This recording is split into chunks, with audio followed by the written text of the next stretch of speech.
Order, order. Welcome to the Treasury Select Committee on Wednesday, the 12th of March 2025.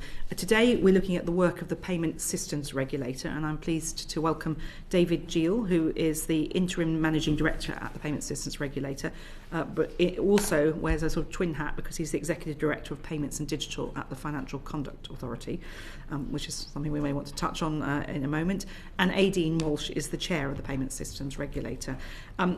Interestingly, just last night, ahead of this session, and in today's newspapers, you will see news that the Payment Systems Regulator is going to be folded into the Financial Conduct Authority when legislation allows.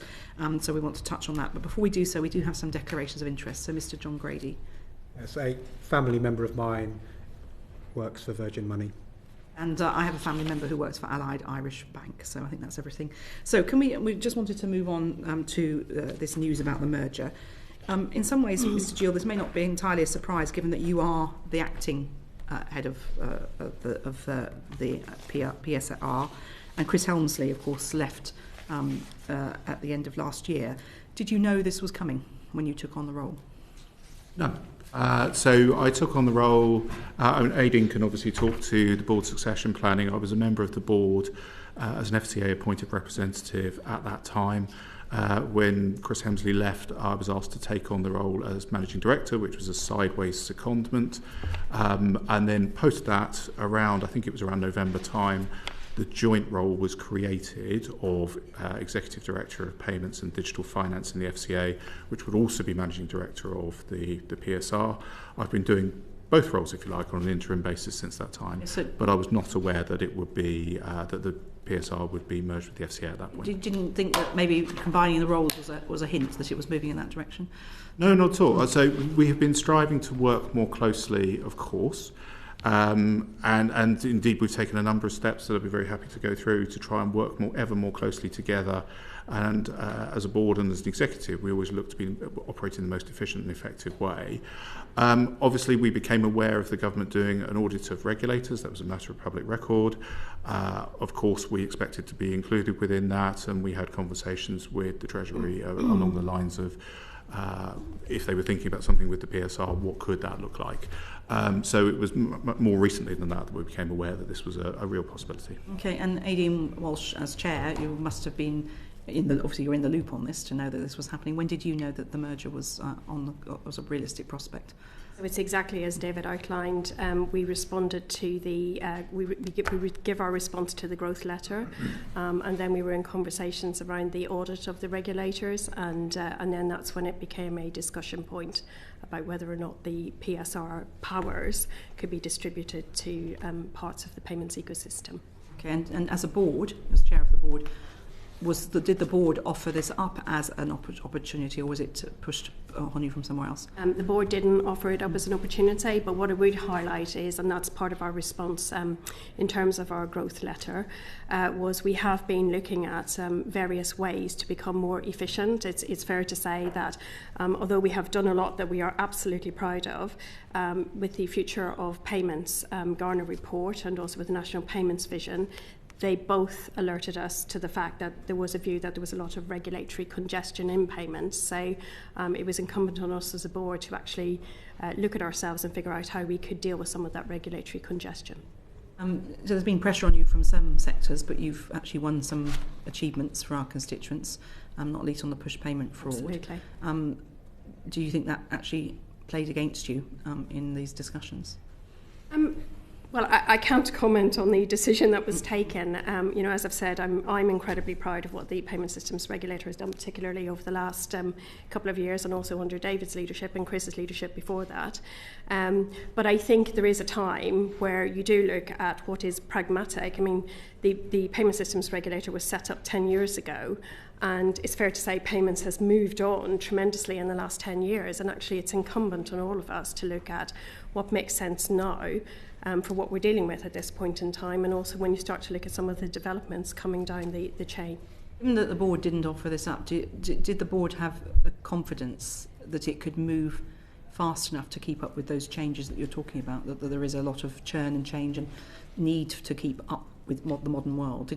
Was the board confident it could do that before this was mooted as a merger? Yes, yeah. So what I want to be really clear about is, we have a particular responsibility around regulation of payment systems. So we were absolutely clear that we could keep up in terms of delivering what is in our mid-strategy review and also looking at the innovation of the future within our remit. Okay, so do you think the innovation of the future is, how are you going to make sure that that's delivered, or do you think you didn't do enough of a job to convince the powers that be, I suppose in this case, well, lots of powers that decided this, that you could keep up and be innovative to deal with future challenges? So maybe, David, you can step in on this as well. So I think what industry was calling for, and you've seen this in a number of other countries around the world, Australia, I think, being the latest example, was a national payments vision. So within that, that is looking at some aspects of innovation. So I will address the absolute point, but I think there is... We'll go into some specific things of innovation a little later. But yeah. Do you think you were able to deliver on? Do you think you were? Yes, I do, in terms of payment systems. Mm-hmm. But, and there is but, we have to be absolutely cognizant of the fact that when you're looking at innovation and payment systems, there is also the limb of the FCA in terms of that innovation, and there's also the work that the bank does. So it absolutely has to be coordinated. Okay, we'll come back into the detail of innovative approaches. I just want to go back to Mr. Helmsley leaving. Obviously, you were chair of the board when he left. Did he leave of his own volition? Yes, he did. And was there at any point at that stage any discussions about the future of the payment service systems regulator? No, there wasn't. Okay. No. But were you as a board content to have no criticism of Mr. Geale taking on the role, but you had a chair that was separate from the FCA, a chief executive. Now you've got a chief executive or managing director who is part of the FCA and works for them, this dual role. Was that something that the board was happy about? And not a criticism of an individual. Well, why were you happy about it? What way did it work from the board's point of view? Because increasingly, and let me take the app scam work as an example, we're looking at the payment systems, but actually when you look at the participants in the payment systems, they are supervised by the FCA. So we actually saw the coming together as a really sensible move, that joined up approach, because actually you've got the right arm and the left arm, and the more coordinated that they can be together actually made sense to our board. But then wasn't that then an inevitable move once you had someone jointly working, that you were no longer a different organisation, only the boards were separate at that point? We are a different organisation and we have our own powers and we have our own strategic ambitions, but it is absolutely super important that we do work very, very closely with the FCA payments team in order to deliver a coherent approach for UK payments. So you had no problem as a board about having this joint role? No. And did you not think that at that point there might be a move towards amalgamation, takeover, merger, whatever it's called? Well, so again, let me just take back. We as a board constantly were challenging ourselves as to how things could be done better. So there was no discussion at that point in time about any sort of wrap-up into the FCA, or indeed, as I understand from the letter from HMT, there will be a consultation later this year. There was no conversation about that. We were very confident in the role and the conversations that I'd had also with the FCA board in respect of that role, that each organisation could play to its strengths, but also coordinate effectively when it needed to. So it would remove some of the duplication in some of the decisioning, as was the case with the JROC in open banking. But in terms of the actual work streams for both organisations, they are laid out in the powers of the organisations. So there was an absolute intent that that role would provide leadership to both organisations. Okay. Dame Harriet Baldwin, MP. Thank you, Chair. I have so many questions, and I think I will start with Aidene and just try and get a sense of the timeline on all of this, because I am a little bit confused. So the Joe Garner review into the payments systems started under the previous government and were then obviously underwent a process and was published by the current government back in November, and mentions the role of the payment systems regulator in November. So you're part of that vision, that national payments vision, in November. Then you were invited in with all the other regulators, as I understand it. Was it between Christmas and New Year, I think, wasn't it, to talk about, what are your ideas for growth? And you have, as you said, replied with a letter. That letter's in the public domain, I assume, it is, yes. as to what your suggestions were for growth. But they did not include we should be merged in with the FCA, did they? No.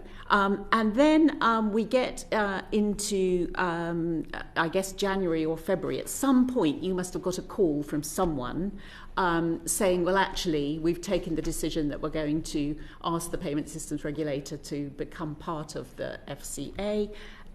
There was an announcement, I must say is new to me, Chair, about an audit of all the regulators. I'm not sure that that's something I've seen. Audit is perhaps not the announced. word we've seen. Not one we've seen. And then you have your Chief Executive leaves. Could you tell me what date your Chief Executive leaves? So the Joe Garner report was November 23. Yes. So Chris resigned. Chris left in November of last year. He resigned. 24 was last year. So sorry, Joe Garner was 23. Chris resigned in May of 24 and actually left the organisation after his 6 months in November Those 24. we can park as things that are in the past. Yes. Yeah, okay.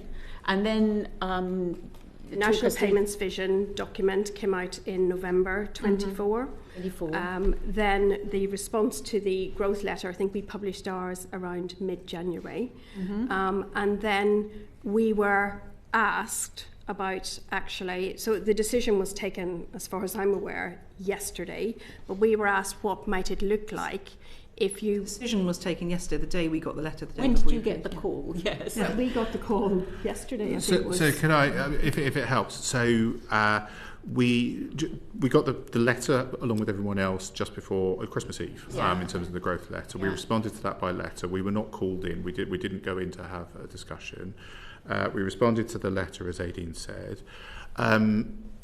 I've heard it described as a regulatory audit. It was government looking at the number of regulators. When was that announced in your, that you heard it, David? I think that was before, I don't quote me, but I believe it was before Christmas. We can check that date. But I believe that's a matter of public knowledge that government was looking at the number of regulators and the role of different regulators. We, of course, expect it to be considered within that because it's literally across all regulators, not just financial services regulators. I don't recall the exact date that conversations started with the Treasury, but we were aware that as part of that, the Treasury was tasked to look at the role of financial services regulators, including the PSR. They asked us what was possible within the bounds of the legislation, and as we've identified to them in discussions with them, actually the PSR is required to exist under the existing regulation, and the legislation has to change in order for somebody else to be given the powers to supervise and regulate payment systems operators. As made clear in the letter yesterday, that is intended to continue. We don't know exactly when the decision was taken. We were aware that the Chancellor was in favour of the proposals. We were aware it's then being discussed with number 10. I don't know at what point that decision was made. We were told on, I think it was yesterday, that the decision would be coming out yesterday, hence we stepped forward from that. But we had prepared for that eventuality. Just to confirm that in the National Payments Vision published in last November 2024, you were named as being part of that vision, and then within a few months you're gone. Thank you, Chair. Thank you. Yeah, it's quite. So you really only, yes. I mean, the fact you only found out yesterday is news to us. So I mean, we'd have sort of assumed you might have had some shadow in it. Did you see the letter? Did you get a chance to look at the draft letter? If I maybe I've been a little bit unclear. So we were clear it was being discussed. We had not been informed of an official decision. We were aware that there was going to be something related to the Payment Systems Regulator in the PM speech and indeed in the Chancellor's statement later this month. But officially, we were told yesterday that this would be announced yesterday. We liaised with Treasury through the day. We did see the proposed statement. We also saw a draft of the letter that has come to this committee, and I was fortunately able to brief our staff just after close. Well, that was going to be one of my next questions. Yes. And if I may, Chair, just to clarify, you said we were aware. Could you just say the moment when you first became aware? Became aware that this was going to happen. That there was a potential for this happening, and that number 10 and the Chancellor were looking at the number of financial services regulators. When did you become aware of that? Could you be, it doesn't have to be the time, the hour, which week, how recently? Apologies, I can't recall exactly when we Was it became after aware that there was a... January? I don't want to... I will happily come back to you on when we found out about that. It was a matter of public record that the government was looking at regulators. We weren't explicitly told individually. We were aware of that happening.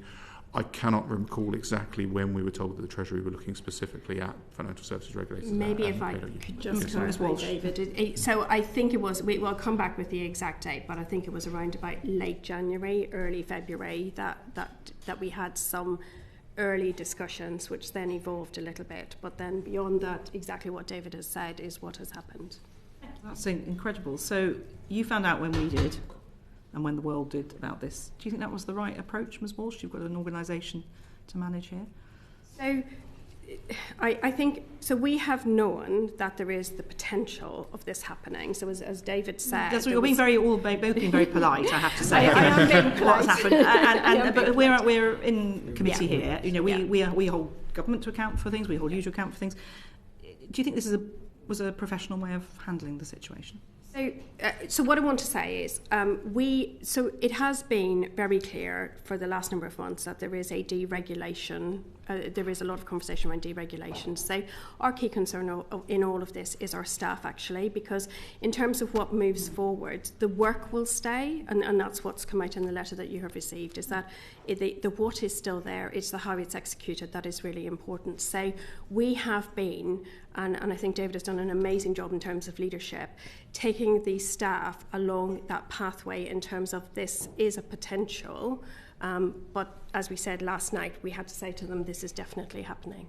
If I may, we have been preparing for this. So we were aware it was a high likelihood. We'd not been formally told that it would be happening when, but we were prepared for it. We had our comms plans ready. We had our staff briefings ready, and we were ready to press go at any point if and when it happened. So I think it would be unfair to say we weren't given the chance to prepare, because we were.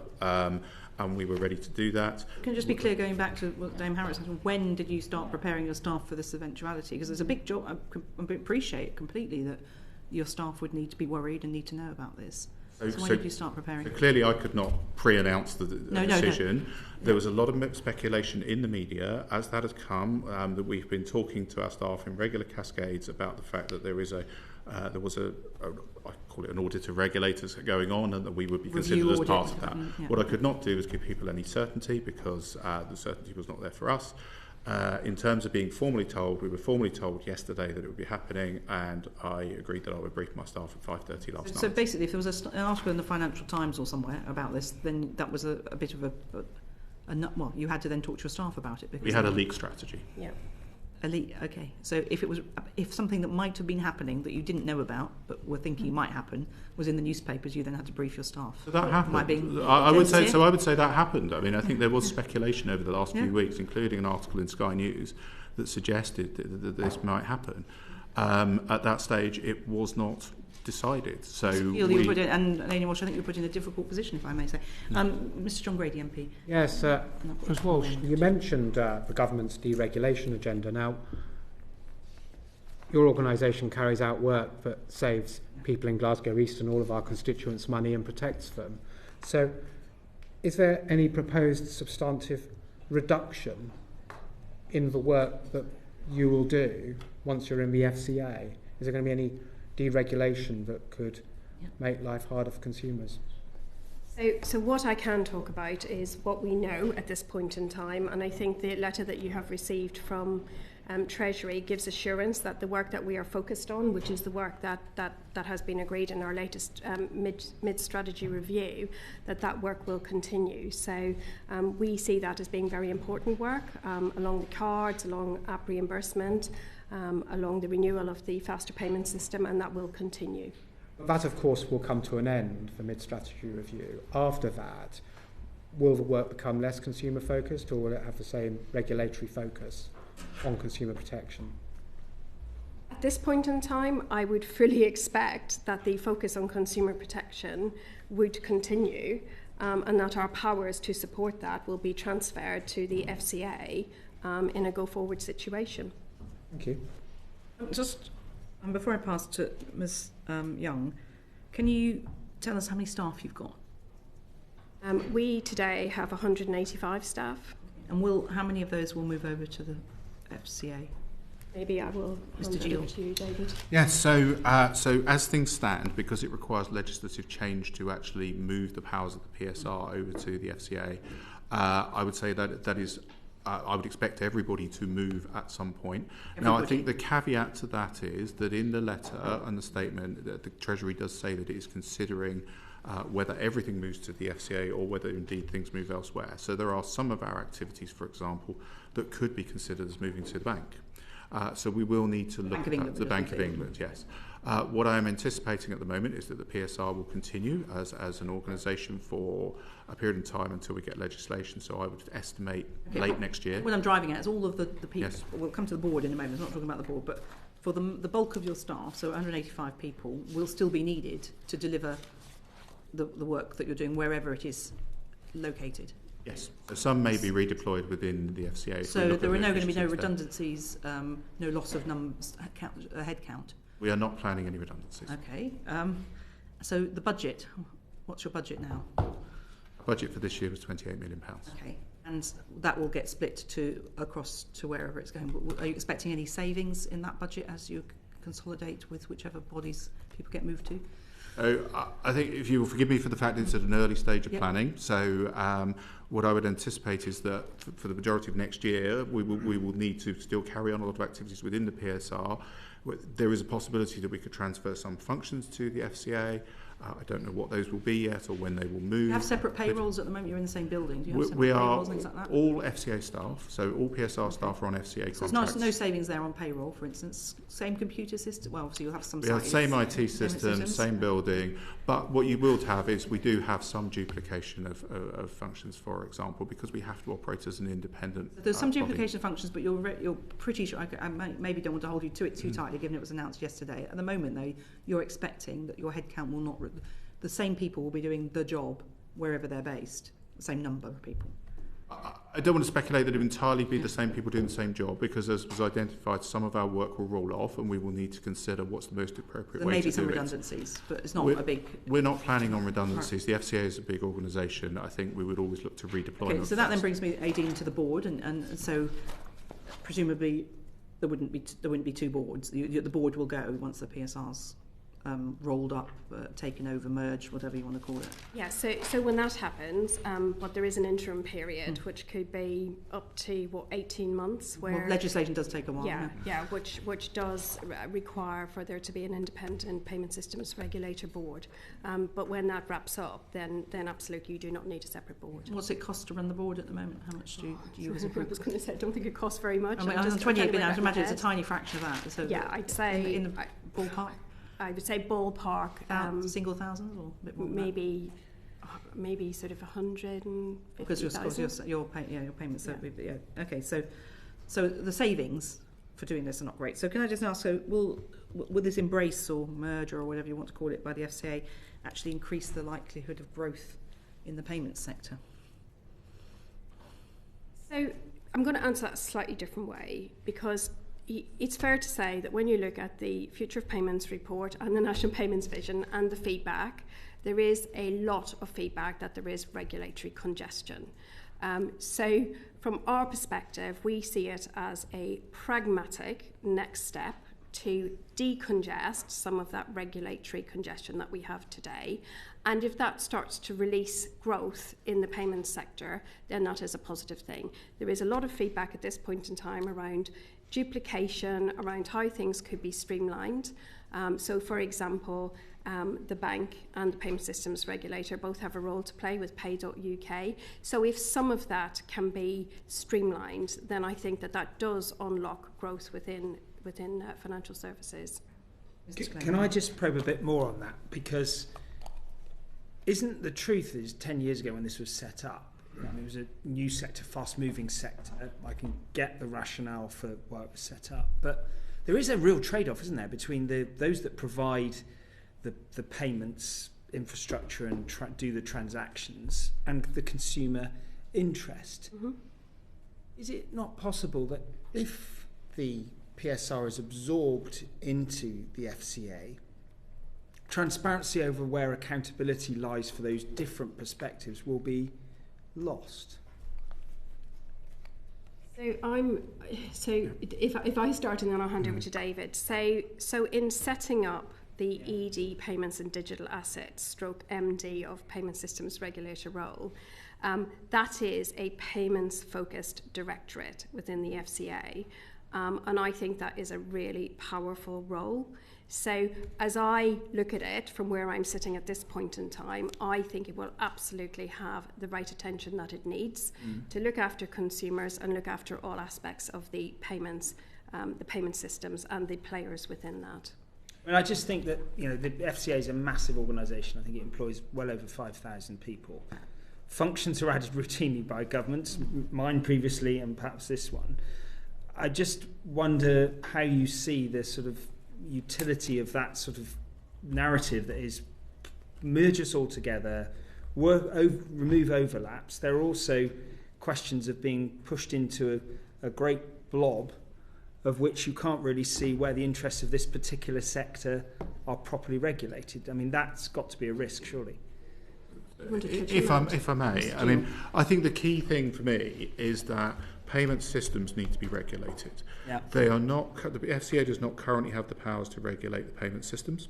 Yeah. That power sits with the PSR and the bank. The PSR focusing on competition, innovation, and the interests of users. The bank focusing on resilience, as you know. Yeah. That the key thing, I think, for me in the legislation that comes is to transfer that responsibility to make sure that that oversight of payment systems operators as a distinct set of actors remains. I think that is vitally important. Just sort of, I mean, I think in figure 1, I'm not sure what document it was, you very helpfully show the complicated overlaps between the FCA, the PSR and the Bank of England PRA. And I totally respect this isn't good, but some of these payments providers are also regulated in different ways within different parts of the FCA. Is that not the case? It is. But I mean, perhaps I could take an example from that diagram, which is actually fraud. So the FCA under the National Payments Provision has been designated as the lead authority on fraud. I should just make anyone who may be following, this is from the website. I'm assuming you're looking at the Venn diagram. Sorry, I made a big assumption there. Just if anyone. Yes, so it's exactly on the website of the PSR. Yes, I think. sorry, which sets out the roles of the FCA, the Bank of England, and the PSR, and the overlap. One of the things I believe in the FCA PSR box is actually fraud. So when we look at that and we look at the work that we have done on authorised push payment fraud, we can set the directions, we can require firms to take certain actions, we've put the reimbursement requirements in place. When you get into the standards of fraud prevention in individual firms, that is a role for the FCA. So being able to join that up in a single directorate and say, we want to tackle fraud, we want to do this, we want to use the fraud specialists elsewhere within the FCA to support that work, I think that is hugely more powerful as a result of putting the two together. So we've got to work these things through, but I think there are some real opportunities like that to drive that forward. I could similarly say on open banking, we have both been working on open banking. The FCA has been designated again the lead regulator on open banking, so it's running the programme, with the PSR running a project within that programme on variable recurring payments, stage 1. What we've been able to do is bring that together into a single steering group already, working on a matrix basis. Under the current arrangements, technically, I as the chair of that group have to make the same decision twice. And I potentially have to take it through the PSR board and the FCA board if there is something that requires rules. Streamlining that into one place again is an efficiency, and I think it enables us to work more effectively. So, you're confident that this is going to be an enhanced regulatory environment for the payment sector and will be positive for the economy and for the payment sector? I have to believe that the national payments vision. You don't have to. Well, no, I do. So, well, I'll tell you exactly what I think. The reason I say so, the national payments vision. Out yesterday. So. I think national payments vision coming out is a major step forward and keeps the focus on payments. The creation of a role that is specific to payments within the FCA is giving that very specific prominence within the FCA's overall strategy. That is why I believe it will really keep that focus. Lola McAvoy, MP. Thank you, Dame Meg. Mr. Geale, I just wanted to pick up, you said there was a high likelihood when you were doing your risk analysis of this happening, you said you thought it, as an organisation, that there was a high likelihood that this decision would be taken. Can you just elaborate a little bit more on why you thought that? So we're an organisation of 185 people within the building of 5,500 people. We share the same IT systems. We are all on FCA staff contracts. All PSR staff are FCA staff effectively. Therefore, it felt like a reasonably easy target. If I'm blunt, we love candid witnesses. I think also I have been in and around banking and payments supervision policy for the last 6 years. I've been at the FCA a lot longer than that, but specifically I was banking and payments director for a period of time and then banking director. The stakeholders have consistently said to me in that role before I joined the PSR that they felt there was duplication. If they were saying that to me, I could pretty much guarantee they would be lobbying quite hard for it, and therefore it would be on the agenda. Having said that, I do believe that this is the right thing to do. It is difficult for people, and I am hugely proud of the way that our people have reacted to that. Having been told last night, they've been very positive, they've accepted it and really focused on the future already. So I should put that on record that I think our people have been excellent. Just on that point, so you came in June 24, and then in your previous role, people were lobbying for this decision to be taken, but you didn't recommend it when the government said, "What's your view on your organisation?"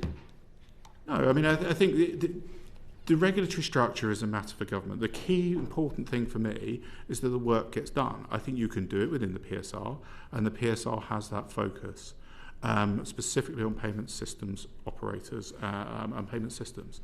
The change that occurred in November of actually creating a joint role, I think, brought us closer together, and I also firmly believe that we could have made that work in terms of driving I hate the word, but synergies of working together.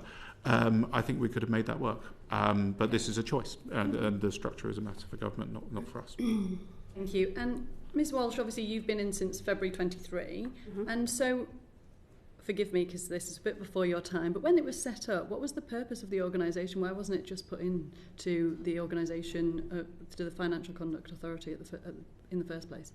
I think we have very few people who were around when it was set up.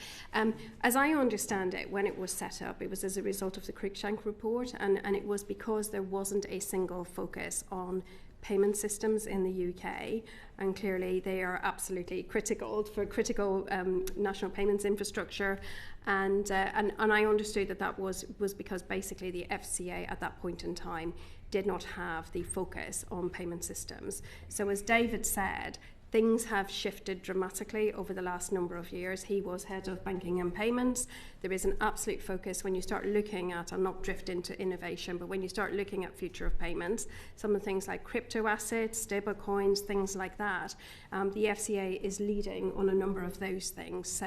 So when you start looking at how changes have happened over the last number of years and what the FCA is focusing on, there is an absolute awareness that payments is absolutely critical to economic growth in the UK.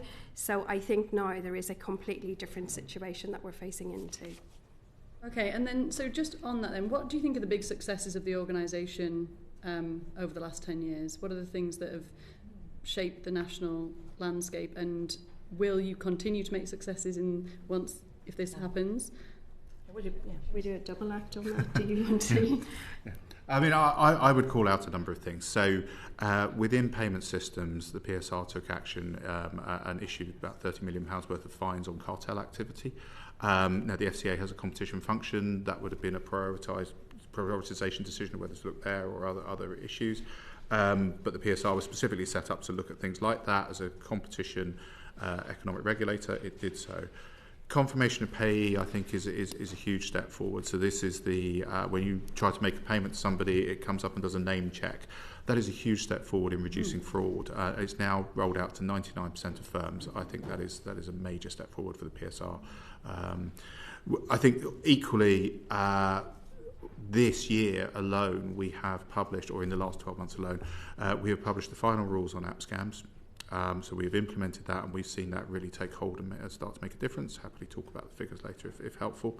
We've issued the final report on cross-border interchange fees and a package of remedies, and we've issued the report on scheme and processing fees now, and we'll be very shortly coming out with a package of remedies there. So I think we are really making a difference to businesses and users of payment systems, including consumers, in that space. I believe joining it up with the FCA actually enables us to be stronger in terms of also looking at firms right across the ecosystem of payments and doing that in one place and thinking about where we can act most effectively, most quickly, building in conduct and regulation together, economic regulation together. Are you confident that this move will be better for consumers? I am. As I say, I think we could have made it work, actually working the two together. But I think actually there is a lot of noise in the payment system at the moment. I think if we can remove that with a 5,500 person organisation behind us, then I think we can actually pull up some trees. I would also add just one last thing. We did enable access to the payment systems, which I also think is a huge achievement for the organisation.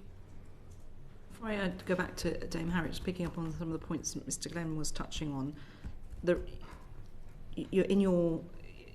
what you've said and what you've written to government and what government's wanting to achieve, I think there's one of the many documents. There's a comment about this will make businesses are fed up of dealing with lots of organisations, and it's to streamline it. We'll go through it. But as Mr. Glenn says, different people in the FCA, different teams do different things. You're still having to go through, if you're a business, different teams on things. So can you just say out in simple terms how you think it will actually streamline regulation by moving you into the FCA or functions into the FCA? Will businesses notice a difference, and how will that be delivered? I think there's a micro answer to that and a macro answer. Okay. The micro answer is that currently the chief executive of a bank will see me as MD of the PSR, or they will see the director of retail banking, and then potentially the executive director of retail consumers and competition. Actually, that's one meeting where we can actually double up. We can do one thing at the same time, and we can talk about the landscape as a whole. One meeting less for a business. That's well, no, I'm saying I did say I go micro. I'm not being and trivial, then macro. but yeah, but that's but it's simple, yeah. Joining the organisation that flows through into the conversations that teams have. So the teams within a bank or a payment provider will have to talk to two different regulators, potentially about the same thing. Open banking being a classic example. At the moment, they've been talking to two different regulators. So I believe that is more streamlined. The decision making will be quicker because again, what we don't have to go through, we don't have to go through two different boards, for example. And then I think what we've got is an opportunity to really focus and target within the ecosystem. So if we look at again fraud. We have to go through certain hoops to share information at the moment. So where we as PSR identify challenges in particular firms in terms of complying with APP regulations, there are things that we can do. The FCA may be a better place to act. In order to enable that to happen, we have to ensure we can share the data properly. We have to work through what's been collected for, and so that will be a lot more simple and straightforward. So those are examples, but I think actually improving the governance, being able to make quicker decisions, reducing the amount of people that firms have to talk to on any particular issue and being able to focus our attention, I think, is key. Okay, well, we want to get some more of the detail. I'm going to start with Dame Harriet Baldwin.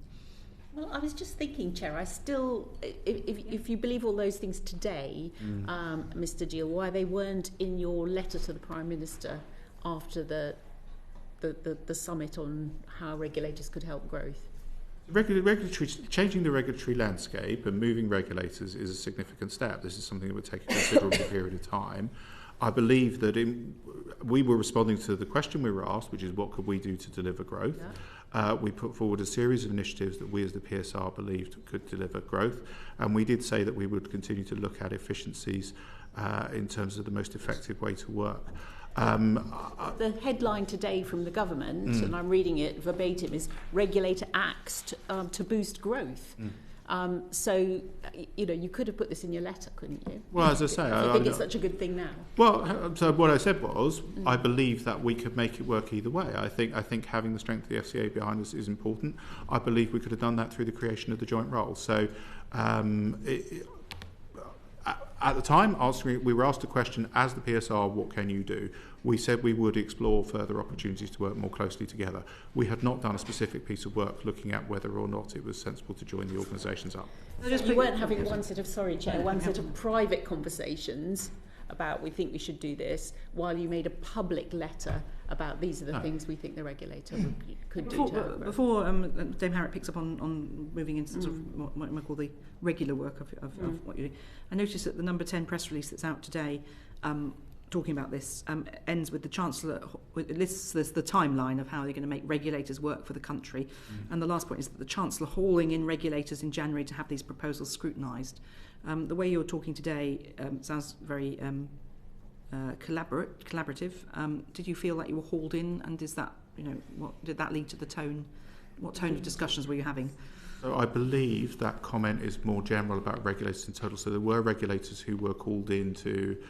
Actually hauled in rather than... you've always been so polite to Geale. So who went into number 10 and number 11 to have those discussions. We were not called in. Called in or hauled in? We were not called or hauled in. So we have not discussed our growth letter with the Chancellor. You haven't had a meeting with the Chancellor? We have not had a meeting with the Chancellor. Have you had a meeting with the Economic Secretary? With any Treasury Minister? Not ministers, no. Officials? Yes. Special advisors? No. Officials. What level did you get to? Permanent Secretary to Director General level? Thank you very much. Sorry, Dame Meg, can I just come in on that point? So, forgive me because this is not my area. With the other regulators and obviously this overhaul, is it not the done thing to put a proposal forward to say we'd merge with another regulator, or move in a department? Is it just not seen? Is that not something that you would advocate for, or anyone would advocate for in your position? I mean, so as I said, we had not carried out a specific piece of work looking at whether one thing we could or should do would be to merge within the FCA. I don't think it's not a quick thing to do, as identified by the fact that legislation needed to change. We were asked to comment on what were our proposals to growth as the PSR. We did that under the current and existing structure, and we committed to looking at further opportunities to work effectively with the FCA. That was what we were working towards. That's what we committed to do. The consideration of whether the PSR should be merged with the FCA came later than that letter. I would just like to add, in terms of the letter, it might be quite nuanced, but there was a paragraph in there saying that the board will continue to look at opportunities to streamline the overall approach and regulation. So that was in that letter. So that does play into the fact that we were open to having a conversation that, as David said earlier, if it would remove some of the noise around the regulatory congestion for the good of UK payments, that we were open to looking at that. Okay. Thank you very much. Thanks. Dame Harriet Baldwin. I think I'd like to slightly shift the line of questioning to what you've achieved in terms of rolling out the automatic push payment fraud. And I think, members of this committee, we get lobbied as well. And we get lobbied by the people who were concerned about the rollout. In our published reports to you in the past, we have raised concerns about, potentially some conflicts of interest with some elements of your organisation, not wanting this to move forward, with some delays in terms of rolling out automatic push payment fraud reimbursement. And I guess our voice, I think, very much has to be on behalf of our constituents, so that we're representing those people who have benefited from the fact that they are being scammed less. And I wondered if you could summarise for the committee, if you have some early indication of how that rollout is working for our constituents, and if you have any data you can share with us, Ms. Walsh. Okay, so I think I'm going to hand over to David for the detail, but one thing I will say to sort of set a context was I think there was an awful lot of expectation or noise that the sky would fall in. We were really firm about holding to the 7th of October deadline, and it's really reassuring, the information that we've seen coming through in terms of the positive impact on that for UK consumers. So I'll hand over to David, who's got early sight. Of course. So I would caveat that these are early days and the figures are not directly comparable because, of course, we now have mandatory reimbursement we didn't before. But that said, in 2023, there were over 250,000 push payment fraud scams totalling around £340 million, of which around 65% were reimbursed. That was through the industry contingent reimbursement mechanism. In the first 4 months of our policy being in place, there have been 44,000 claims, so that's 21% of the 2023 total. So it's actually gone down in terms of the number of claims. Now, say the periods are not directly comparable, but that is what we see. In a third of the period, we're seeing about a fifth of the claims. We have seen that totaling about £49 million. We've seen the firms use the customer standard of caution, which is where they've said the customer was grossly negligent in under 1% of cases. We've seen around 21% of those customers being identified as vulnerable and therefore automatically repaid. And we've seen 96% of in-scope claims being reimbursed. So the indications at the moment are very good, and we're very pleased with the way it's been implemented. Can I just say, Chair, thank you, because I think, you did have a lot of people trying to slow you down and have this not rolled out, and yet this has had a really beneficial impact on our constituents who are being scammed, and a really beneficial impact in terms of their economic well-being. And, the UK is very much at the cutting edge in terms of payments. So in terms of your existence as an organisation, I think we can safely say that our constituents have seen improvements. So thank you very much. Thank you. Job well done. Yeah, thank you, Dame Harriet. And not often you come to committees like this Yeah. and get such praise, especially from a hard-bitten former chair and former Treasury Minister. So, but thank you for that, Dame Harriet. Rachel Blake, MP, over to you. Thank you very much, Chair. Just staying on the theme of the APP fraud, I wanted to get into the detail of the decision to move from the 415,000 to 85,000. And so why was that decision made? So we, at the time of looking at the 415,000, we did get a lot of pushback. We had a lot of concerns expressed about the impact on investment in UK businesses, and we committed, which was back in December 23, that we would look again at the figures before we went ahead. We collected some more data, which was better and cleaner data than we had previously, and we identified that at a level of 85,000, as a limit, we would capture 99% of claims by volume and 90% by value. Customers who had claims over the £85,000 could still have access to the Financial Ombudsman Service, so they could still actually complain to their bank or payment provider.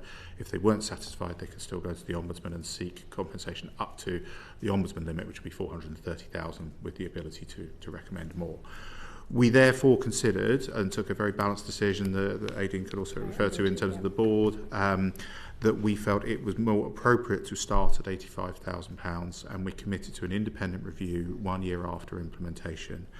To date, we have in that year of 2023, we saw 411 cases out of 250,000 that were over £85,000. So 411 were over 85 against a total of 250,000.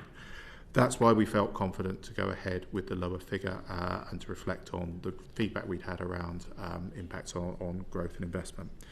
To date, so again, based on these 4 months figures, we have seen 79 cases over £85,000. Again, the numbers are very low. That's totaled about £9.3 million. Under 1% of claims are over the £85,000 limit, so that's continued as a trend, and 6.2 million of that has been reimbursed. Okay, so can you describe the nature of the pushback to the 415,000 limit? So we had a lot of feedback from firms saying that actually they were seeing reluctance amongst investors to invest in payments firms because of the potential exposure at a 450. You add up a number of £415,000 claims, you quite get to a big number very, very quickly. So they were suggesting to us that that was a challenge. We discussed that data with the FCA. The FCA carried out some analysis of firms' proximity to failure in the event of receiving a large number of claims. And when we put all of that information together, we felt that 85 was the right place to start. But as I say, we've committed to an independent review at the end of the first year, which will include looking at the claims experience of customers, but also what has been the impact on investment. At that period, we could review the limit if we chose to do so. We would need to consult on that if we did. The limit could go up, the limit could go down. So the formal review of the limit is October 25? That's the period it starts, and it'll be an independent review. And I would just add, the challenge was mainly from the fintech e-money institution community around that limit. So maybe if I just touch very briefly, if that would be of help in terms of the board decisioning. So our statutory objectives are to support innovation, competition, and then looking after the interests of the end users. So as David talked about it, in I think it was at the end of 23, we did commit to review evidence if evidence did come through during that period ahead of holding to the 7th of October date. So we were looking at it periodically, but when we took the decision, we balanced everything because he talked about when we were looking at how many cases it would impact versus the potential impact on sustainability of fintechs. We took all of that into consideration as a board, and we were really clear, and we had committed when we came to the TSC in January of last year that we would hold to the 7th of October, and we were really clear that that was something that was super important for consumers in the UK. And since this less 1% figure, I think, is above the 85,000 threshold, 79 cases. Have you had any pushback from fintech and the sector about those? I would say they continue to lobby for a smaller limit. I would say that noise abated a bit when we went live. The fintech trade associations were arguing for either no limit in terms of don't do this at all, or 30,000 was their preference, their preferred starting point. We felt 85 was the right place to start. Okay, and so we talked a bit about engagement with the sector. Sorry. Yeah, we talked a bit about engagement with industry in terms of any meetings with the Treasury about the amount. I think the minister at the time expressed that he wasn't that keen on the 415,000. So Treasury introduced the legislation that required and enabled us to make these changes. So of course we had discussions along the way, but it was our decision. Did you have further discussions with first? Economic Secretary of this government? Yes, we did. Sadiq, yes, we did. Yeah. Did she have strong views? She reflected back what she was hearing from the industry, but as I say, it was our decision to go ahead. Thank you. You're very diplomatic, Mr. Geale. Thank you, Chair. Thank you. John Glenn. Can I just explore this a bit more? Because one of the issues that came up when we had Baroness Mansour in is that her view was that fraud is fraud.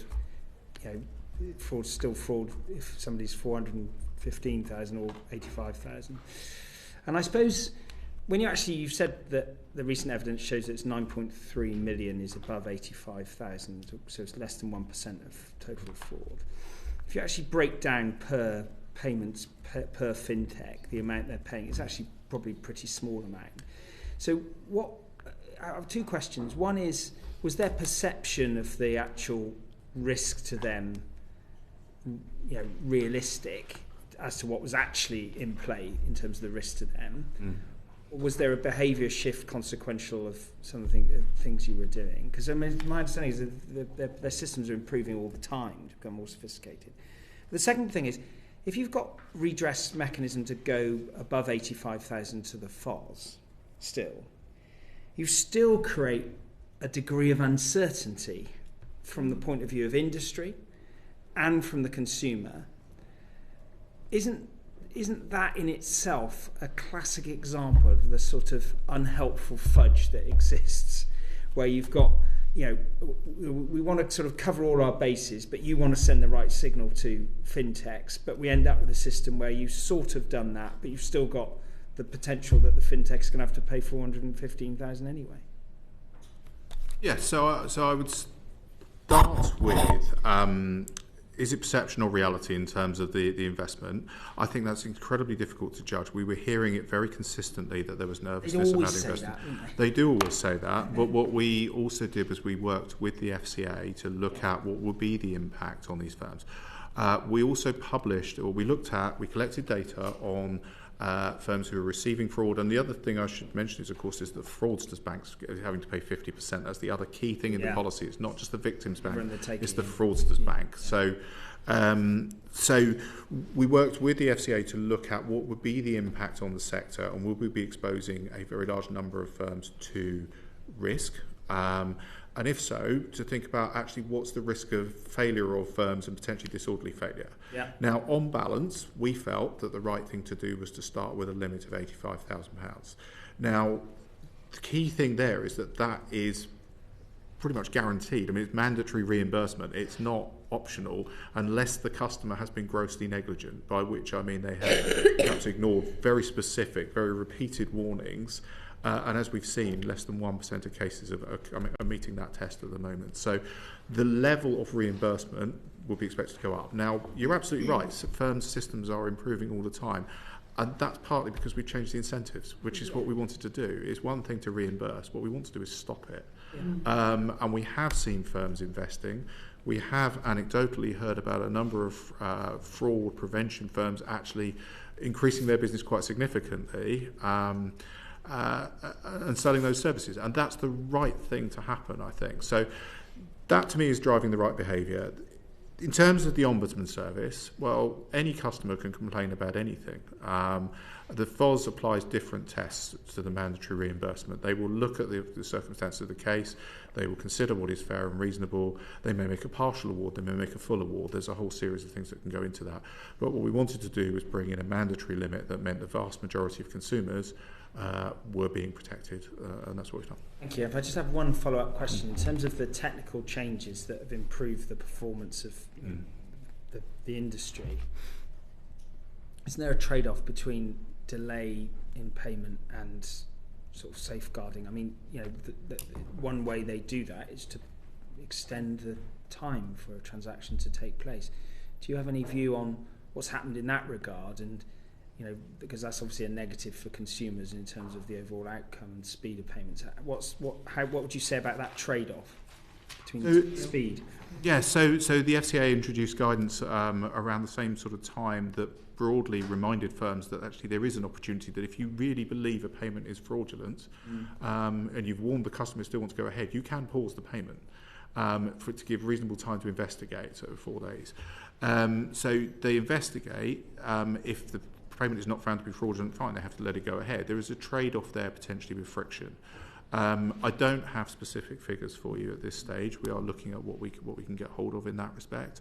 What I've heard anecdotally is that actually in a fairly significant number of cases, if a firm has got that much reason to believe it's fraudulent, quite often customers then choose not to make the payment. And if we look at the fraud enablers data that we've put out, you will see, for example, in purchase scams, Facebook Marketplace is one of the key areas. So one of the questions firms often ask will be, have you seen the goods? If the customer, they think the customer hasn't and they choose to pause the payment, then actually I think that's a positive step that's worth taking, even if it's more friction. And then I suppose the final question which your answer has provoked, Mr. Geale, is around your jurisdictional authority over payments regulators and platforms. For the benefit of those watching the committee, can you sort of explain to us how you interact with the platforms? Because they're obviously, as you say, quite a key marketplace. Where does your authority lie? Do you feel you've got enough authority over those environments? So we do not have any authority over those environments. So what we sought to do by collecting the data, which is something we can do on where fraud originates, is to shine a spotlight on that. So Meta platforms, for example, feature very prominently. I think it's about 54% of the scams that happen come from Meta platforms.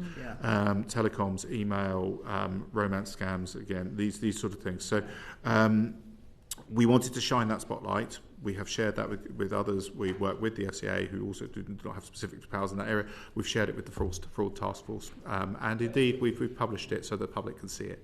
I mean, I think this is a recurrent thing that, is good for us to talk about here, is that, you can do so much through payments providers and regulate them, and we've heard about the success you've had, but there's nobody who can really deal with those platforms or is dealing with those platforms at the moment, which constitute a significant, indeed majority of the fraudulent activity. That's correct, isn't it? I agree. I think there is more that can be done in that space, so to both change the incentives on the platforms and indeed to put fraud prevention measures in place.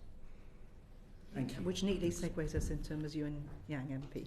Yes, exactly. I would love to ask Mr. Geale, what more do you think can be done for those platforms, and which regulators do you think that belongs to, given the large number of regulators in the advertising and social media enforcement space? So I think the FCA has already taken some steps in terms of working with the likes of Google in terms of placement of ads and so on, which I think is important, but it's perhaps more persuasion rather than direct regulation. We have fed this information into the fraud task force led by Lord Hanson. I think that's the place to actually take this forward. In terms of what can be done, people talk about things like should there be a levy. I'm not sure that makes too much difference. I think it's got to be about practical steps in terms of what can be done to prevent these fraudulent invitations, if you like, actually happening in the first place. I'm not sure who is the best regulator to do that. We've got people like the Digital Markets Unit coming up, again, who may have an interest in these sort of areas. I think the Fraud Task Force is the right place to discuss and direct that. Currently, which regulators do you work with most on the root causes of social media APP fraud? So we collected our own data from the firms that we regulate. We share that with the FCA. We've shared it with the likes of Ofcom and others as well. And as I said, we've fed it into the Fraud Task Force. In terms of the costs of APP fraud, of course, we've just had the conversation about the limit on maximum reimbursements, and that's, of course, borne by banks and other financial firms. Do you believe that in the future social media firms should bear some of that cost for fraud originating on their platforms? What I would describe the measures we put in currently as potentially blunt but necessary. So we have put in a 50-50 sharing between the fraudster's bank and the victim's bank. Over time, I would like to think that as we get more sophisticated in the data we collect, actually we could shift more of that to the fraudster's bank, because we want people to stop banking fraudsters, as an example, or banking providers. So that's one thing. I would love to see a world where we could actually get to a point of saying, a fraud originated here, therefore, if you are responsible for enabling that, you should have to pay something towards it. It's very complex to be able to do that in terms of actually saying, where did this start? Has it gone through a number of steps? So I think we are a way away from doing it. Would I like us to be able to get there one day? Yes, I would.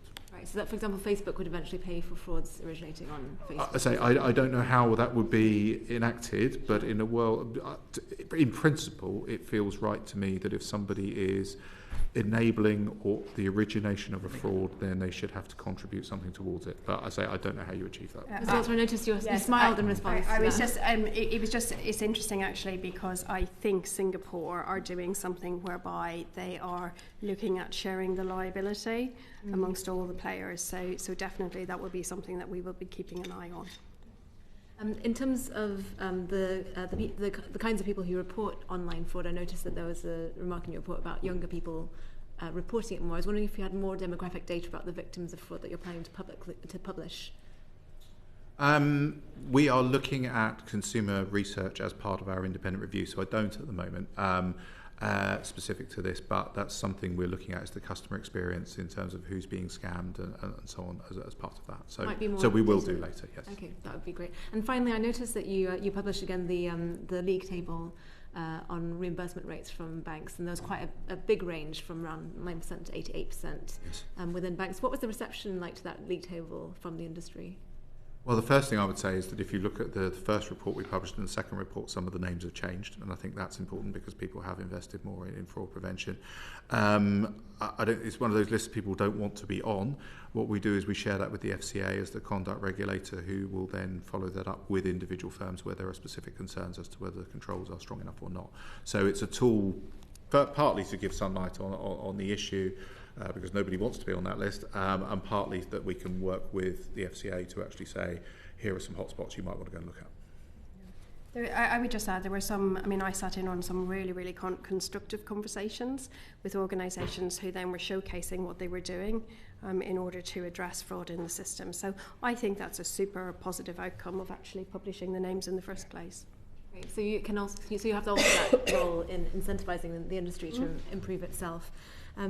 You mentioned in your response to Ms. Blake the challenge from the fintech community around the reimbursement cap, and I'm sure in many places you'll be challenging the industry to improve their practices, sometimes criticising, sometimes improving. You have quite a dynamic relationship with the firms that you're regulating. Do you think moving into the FCA, or kind of being consolidated into the FCA, will improve your ability to be able to push back when you need to push back with those firms?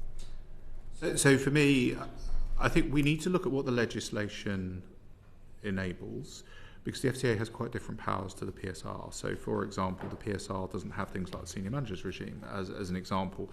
The FCA does. I don't know what that regulation of payment systems operators will look like yet. We'll need to see how the legislation settles down. So it is perfectly possible that it will enable something more. It will certainly enable us to have, I think, different and deeper conversations. Having said that, we have over the last year built out our supervision compliance monitoring team. So we are actually doing far more than we were previously, working with firms to pick up on any particular issues that we see, and that's something that we've really built out ourselves, and is working well.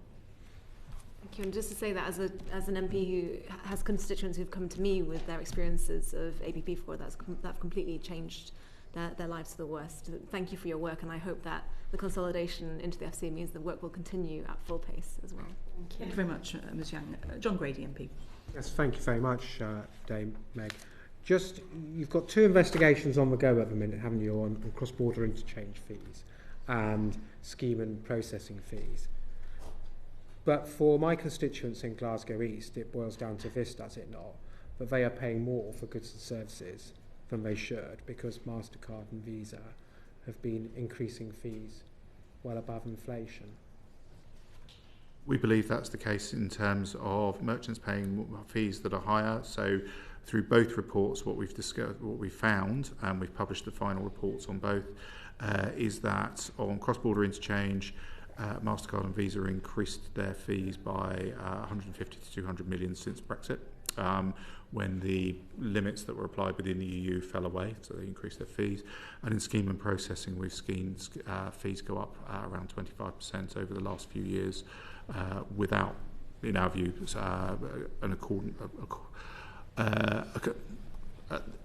an increase in the services that are providing that we could link to that. A simple yes and no question, because I'm a simple person. Customers in Glasgow East, and for everyone's constituents here, are, in your view, or the PSR's view, effectively being overcharged? So we have concluded they're being overcharged in terms of merchants, and that may pass through to individual consumers. Now, you're proposing remedies to regulate these. When will the remedies come into force, do you think, for both sets of investigations? You're looking at remedies for both, aren't you? So the two are different. So cross-border interchange, we have consulted on an interim remedy, and we have said we will carry out work on an enduring cap. So an enduring cap requires quite a lot of complex work, including a merchant indifference test. That takes time, potentially 12 months, potentially longer. We therefore issued a consultation on introducing an interim cap to cover through that period. It is a matter of public record now that we are subject to legal challenge by Visa, MasterCard and Revolut in terms of our powers to implement a price cap. We will be inappropriate for me, I think, to go into too much detail on that. Suffice to say that we will be robustly defending our position, but that process needs to run its course. When it comes to the imposition of remedies, leaving aside the judicial review, do you think there's a reasonable argument that the PSR or the PSR and the FCA should have more rather than fewer powers to impose remedies to protect consumers against a duopoly of Visa and MasterCard? So if I take legal challenge out of the equation for a second and sort of talk in the generality, I believe we have the powers that are necessary to do what we need to do. As the PSR, we are an economic regulator. You will see through, we've issued our scheme. I should also answer your first question on scheme processing. We believe that the powers to price regulate where it's necessary to do so. We would only seek to do so where we consider it necessary. We have the powers to direct firms to provide more information, to provide things in a different way. So we believe our powers are sufficient to do that. And on the investigation side, do you have enough powers to conduct investigations?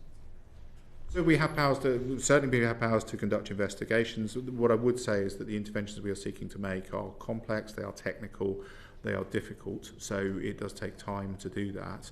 But we have the powers to compel firms to provide information. Sometimes those powers could be stronger in terms of actually getting the information out and being able to move a bit quicker. And as we're looking at fresh legislation, will you be carrying out a review to see whether you should actually ask for an increase in powers? For example, sanctions on people who don't cooperate with investigations. I think it's absolutely the thing. Something we should do is to look at what's the most appropriate suite of powers to use going forward. Absolutely. Yes. And look at enhancements to those if powers. necessary, yes. Okay, just on that point, I mean, you're going, obviously, you are a legal entity in a court case at this point. There's obviously going to be legislation. Is there a risk to any court action because of any changes, and how are you going to guard against that?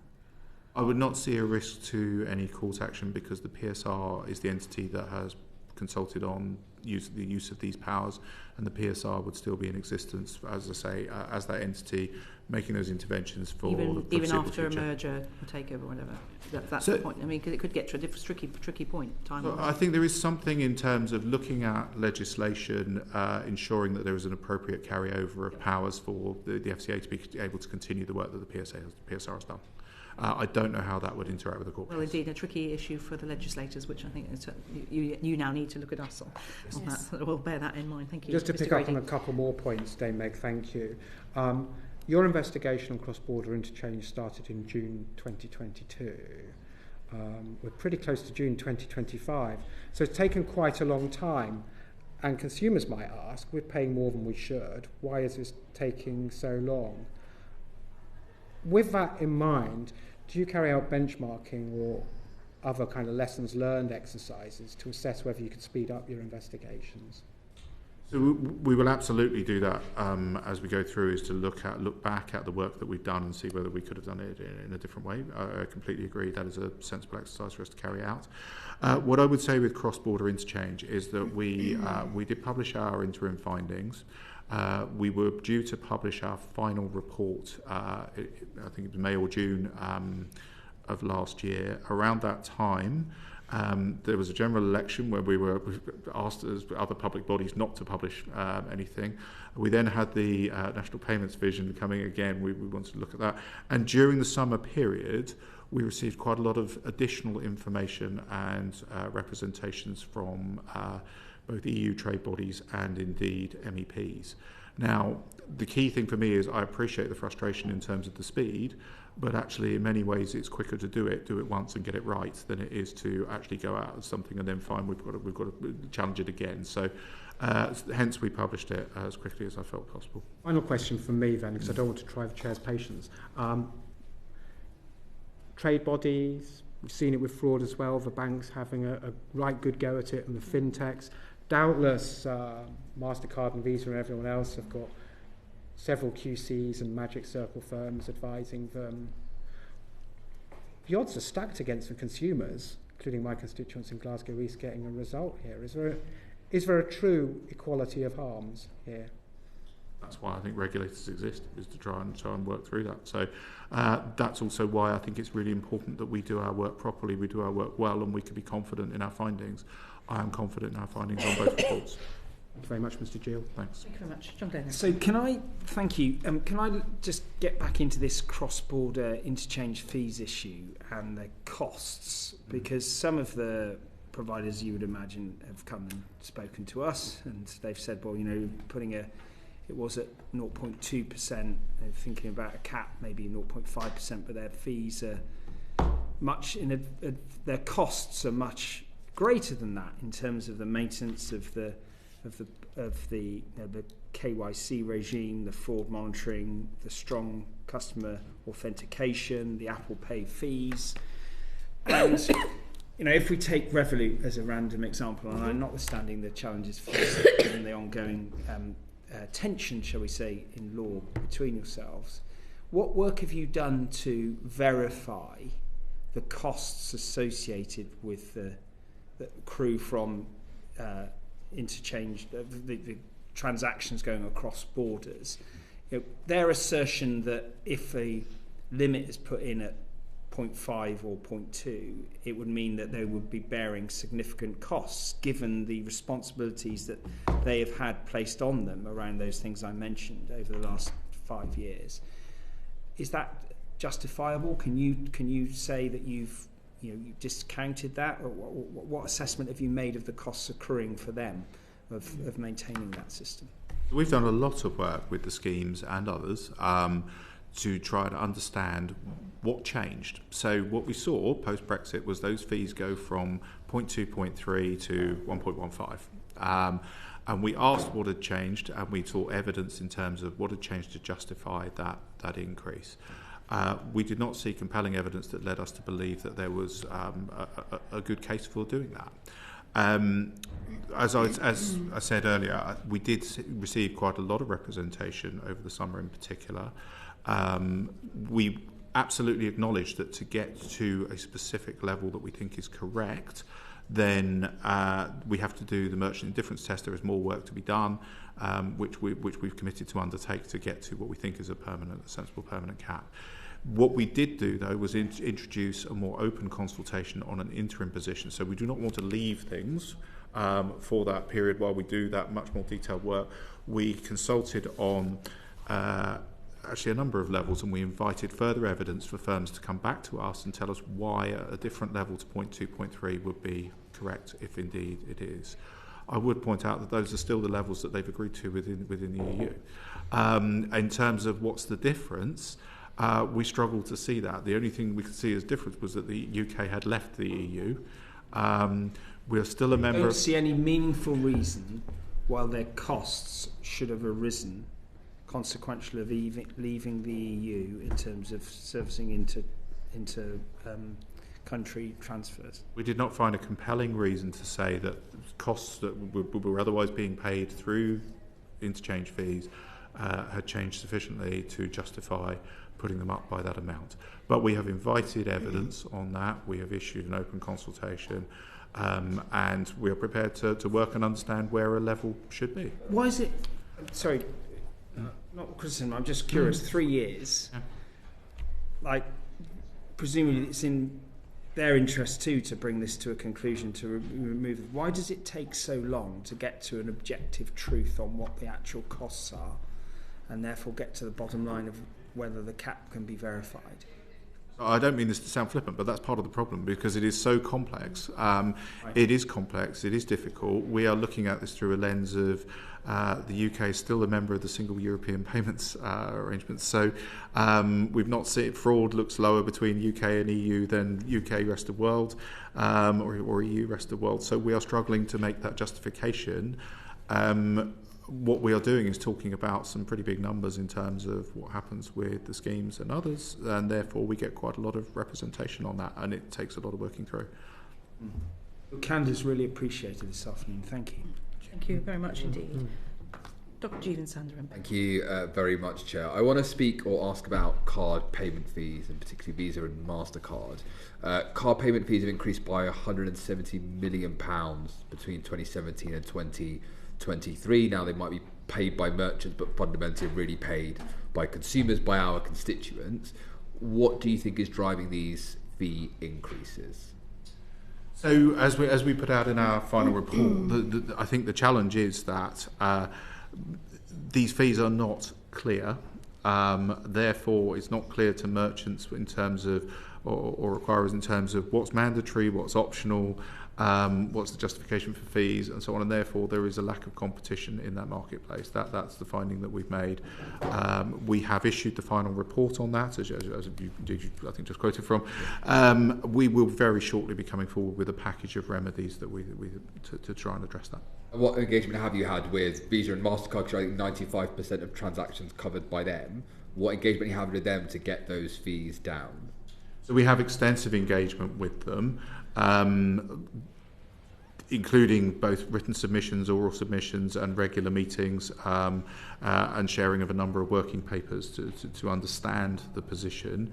I think it's fair to say that we feel it's necessary for us to impose regulatory remedies in order to enable merchants to engage more effectively and drive competition in that marketplace. What we do not have at this stage is evidence of excessive profit, and therefore we're not in a position to price cap, but we do think we are in a position to drive some more informational remedies and to seek to understand more about these businesses to enable us to monitor how that is working. So is it fair to say you're somewhat convinced by the engagement of Visa and MasterCard, but not entirely convinced that what they're saying is justified price increases? I would say what we're seeing is a lack of competition that enables those merchants to effectively challenge those prices and drive them down. And then on the competition bit, what conversation have you had with the Treasury and the CMA about introducing competition into this market? So Treasury we've talked to in terms of being aware of the findings. This is not something that we need to ask the Treasury for anything on, so that they're aware of the findings. I wouldn't say we've had discussions about introducing anything specific. We talk to the CMA on a regular basis, but this is something that's within our powers to deal with, so it's something that we are taking forward. What does competition look like in this market? Because if there's this 95% of a duopoly is a lot, basically, what would it look like? So what we do see an element of competition between MasterCard and Visa. We don't believe that there is likely to be, as you say, a sort of credible alternative in the near future, with the exception of things like open banking and the development of that, which I think really can start to drive competition as that starts to drive into sort of account-to-account payments and retail. But what we want to do is enable merchants to, at the very least, understand what is optional, what is mandatory, why that's the case, and be able to engage and challenge. How many years do you think it is before? Because it seems like a long way off between you'll get proper competition in this market. I'm not quite clear why a merchant would pay an optional fee, but let's leave that to the side for a moment. In terms of getting actual competition in this market, how far off do you see that as being? So firstly, I'll just on the optional, I'm not sure they understand what is optional and what is not optional at the moment. That's part of the problem. So that's part of the problem that we will be seeking to remedy. In terms of driving competition, I think what we've got to do is create the conditions for that to happen. I couldn't put a figure on exactly how it will be, but we will monitor what's happening as a result of the remedies and set ourselves up to be able to take further action if necessary. I just dig just one more question, if I may, Chair. Just what are these conditions that are not present at the moment? Because if you've got two firms that have such a huge sway of the market, the barriers to entry must be incredibly high, right? So what are the conditions to allow competition to arise at some point that at the moment is undefined? Well, I think firstly clarity so that you can choose between the two, so you get more effective competition between the two at least. Secondly, open banking, I think is a real opportunity. On that note, thank you, Chair. Thank you very much, Dr. Sander. Aidene MP. Yeah, you segued into my questioning because I was going to ask you a bit about open banking and as a sort of innovation in the market. I mean, it's been growing, but it's still quite a small part, less than 5%. Yep. And so, could you just explain to us what the potential of open banking is? Could it eat up a significant chunk of this market in the future, or is it just going to be always a sort of side show to Visa and MasterCard? So I absolutely believe that open banking can be a genuine boost to competition. What we see at the moment is there are around 11 million users of open banking. The use cases are limited. We're working on variable recurring payments phase 1, which is really starting to enable payments between accounts in a different name. And I think when you can do that, then actually you start to give people a real alternative. There are some precursors to that being effective, I think, in the marketplace. One being that there is a commercial model so that firms can recover their costs, but equally it needs to be a genuine competitor to Visa and MasterCard in terms of cost for merchants and so on as well. So I think that one is actually having that up and running and ready for payments between accounts in different names. I think the other thing is we need to reflect actually what are the drivers of open banking in terms of getting it to catch hold, and I think building those use cases to build familiarity is important. So one of the things we're looking at in phase 1 is actually breeding familiarity in perhaps low risk use cases to get people used to it. So payments to regulated utilities, for example, regulated financial services companies and so on. So actually building those use cases so people get familiar, people start to use it. What we see in other countries is different options. In some areas we see governments make benefit payments through open banking, for example, and again I think that starts to boost the use cases so people get used to it. Could I just add one thing? Yes. I think it's really important context in the UK is that the familiarity and confidence with card payments is incredibly high. It's incredibly high versus other countries around the world. So whilst absolutely bringing open banking does provide competition, it would also be incumbent on consumers to feel comfortable with it and want to switch out from a debit card or a credit card to move to an open banking payment. And from, we've had a lot of roundtables with retailers and what have you, and from their perspective, it has to be a very frictionless experience in line with that of a card payment. Yeah, and that kind of leads on to my next question, which is just about what the mass consumer potential is of this, because I think it becomes familiar when you give examples of paying a utility company or perhaps a small business paying a wholesaler on a regular basis. But how will they actually be able to compete with card use? Would we need other applications? I mean, does things like Apple Pay and Google Pay come into it? Can you explain the interaction between that innovation and mobile open banking? So I think, well, firstly, I think many people use open banking without realising they're necessarily doing it at the moment. If you pay your credit card, for example, through your credit card, you're using some of the rails. I think there are certain things that need to be delivered, so working with Pay.uk, things like certainty of fate, so that you can actually have instant answers in terms of if you want to use an open banking payment through your phone, for example. These are things that are not, they don't take that long to deliver, but they need to be delivered. We need to make sure we've got things like the commercial model, as I say, and we're working with an expert group to deliver that, so that, again, you can have the shiniest car on the driveway, but if you haven't got a driver, you've got nobody to use it. There's not much use. So what we need is something that is fair to all participants, such that it can actually it can take hold, I think, to be frank. So I would say certainty of fate is important. I would say the commercial model is hugely important. We've taken steps around the sort of multilateral agreement operators to make sure that that's in place. And then it's really about actually getting familiarity and use, I think, to really drive it forward. And can I draw you on a sort of ceiling to this then? It's about 5% of the market now. We talked about MasterCard and Visa having the rest. Could it be 40, 50, 60%, or is it 10, 15, 20%? Can I draw you on having a guess at how disruptive this could be? So I would hesitate to do that. I think we should recognise that for all we've said about cards work well. And people trust cards, and therefore they do have a significant foothold. There are some other things that I think we need to sort, which is to be very clear on what's the consumer protection around open banking, for example. So if you make a payment through open banking, I know what is the level of protection? Are people clear about the level of protection? Is it the same as cards? Does it differ from cards? And therefore, what's the most appropriate way for people to pay? So there are some things we need to work through. I do think there is very significant potential if we have 11 million people using it at the moment. I think there's significant potential to drive it forward if we can crack all of those things. So I guess my final question then is, given that some of this stuff might be a way off, are we comfortable with Visa and MasterCard dominating the market, the sort of duopoly I have? You mentioned that there's competition between them and you'd like to encourage more of that. Is it better to just have these two dominant operators competing with each other, or would you much prefer to work towards a world where there's a much greater competition?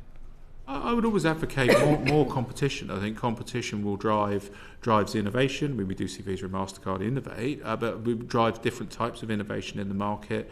It can drive pressure on cost, and I think it can deliver a better overall outcome for consumers.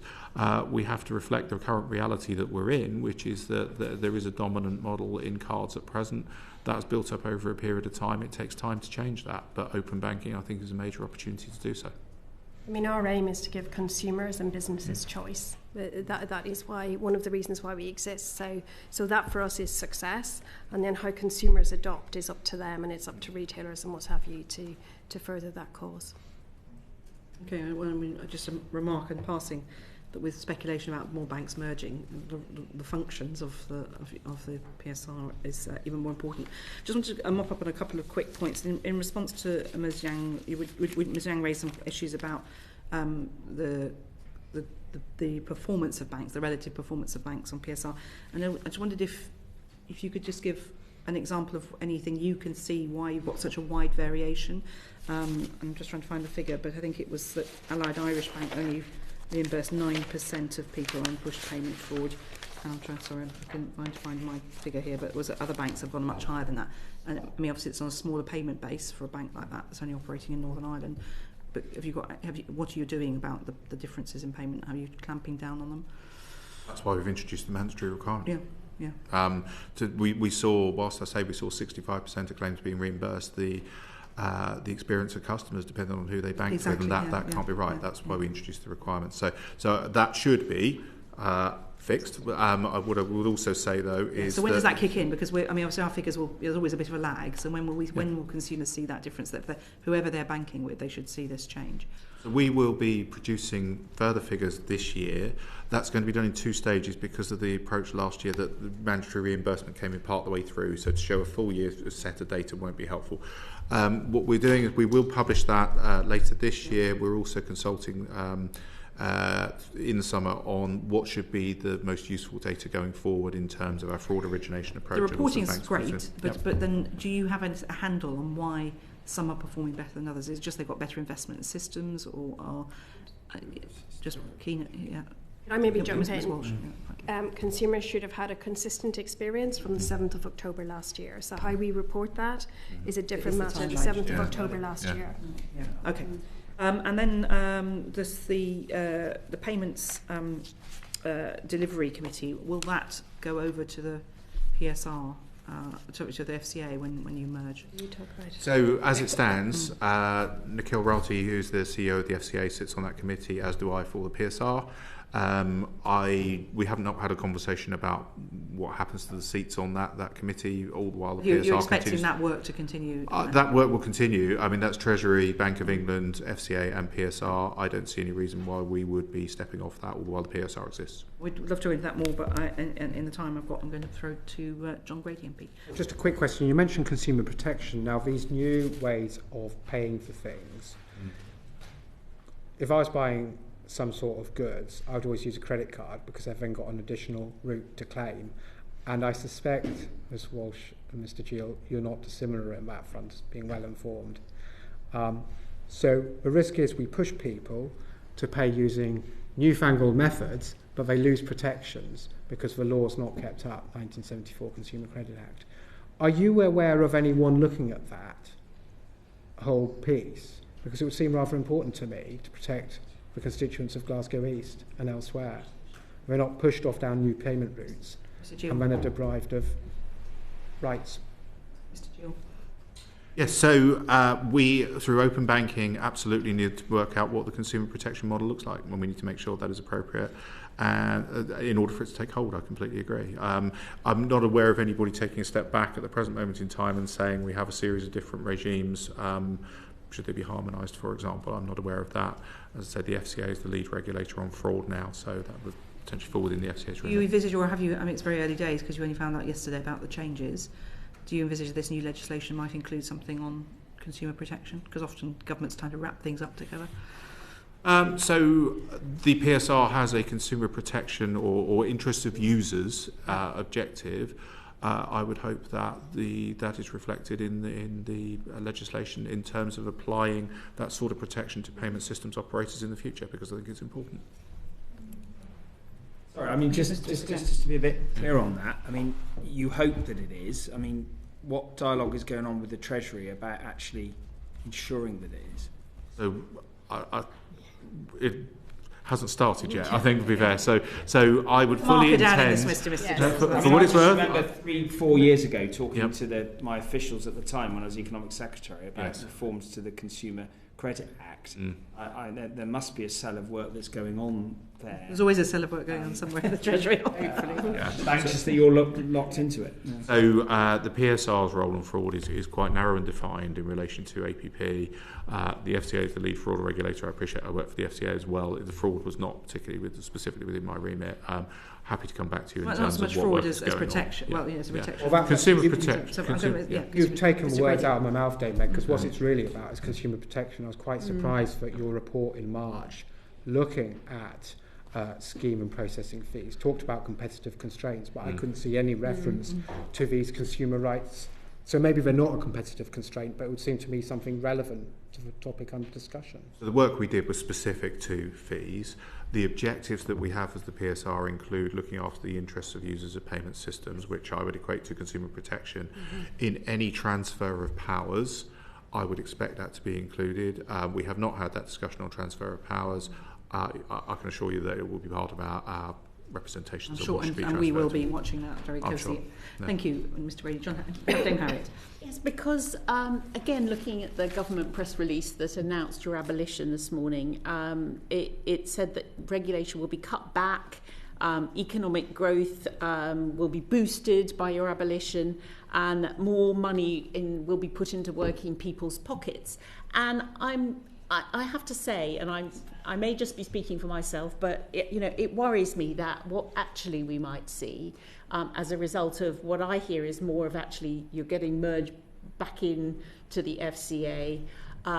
You won't necessarily get the scrutiny that this committee, who represent constituents and consumers, have been able to give to your work. And I think we did give you quite a lot of encouragement to get your automatic push payment reimbursement in place. That has genuinely put money back into people's pockets.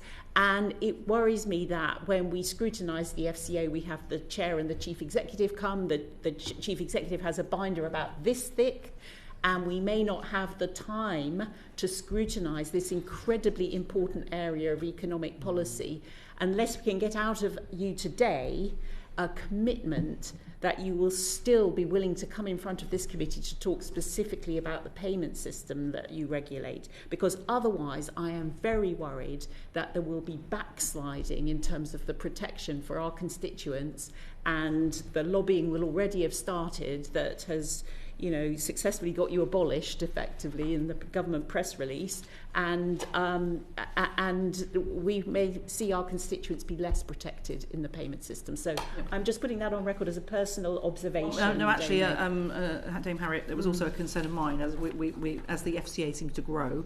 We need to make sure that we are looking at this. So you may be in front of us in the function, if not in the person of the FCA, so we will consider as a committee.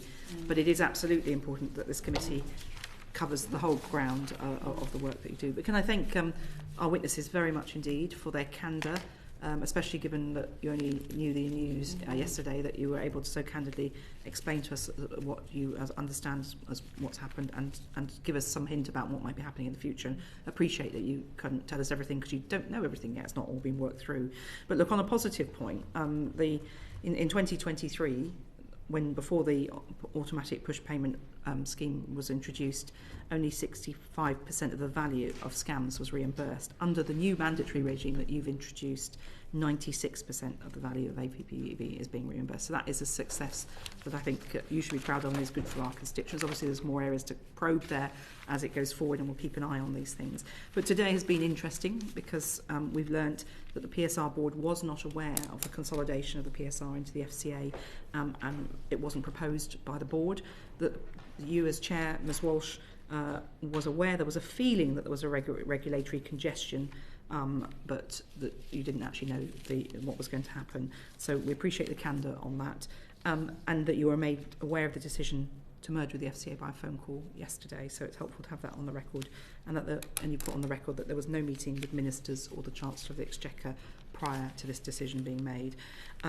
We've also learned, in terms of where this is going, what was ironic as we've considered what's happened today is the Payment Services Regulator, as you said, I think Ms Walsh, was set up to drive growth, and now it's being abolished to drive growth. So we will perhaps reflect upon that, and maybe government can reflect upon that too. And the FCA currently, of course, crucially does not have the powers to do what the PSR has been doing to regulate payment systems, and those powers have got to be transferred in legislation.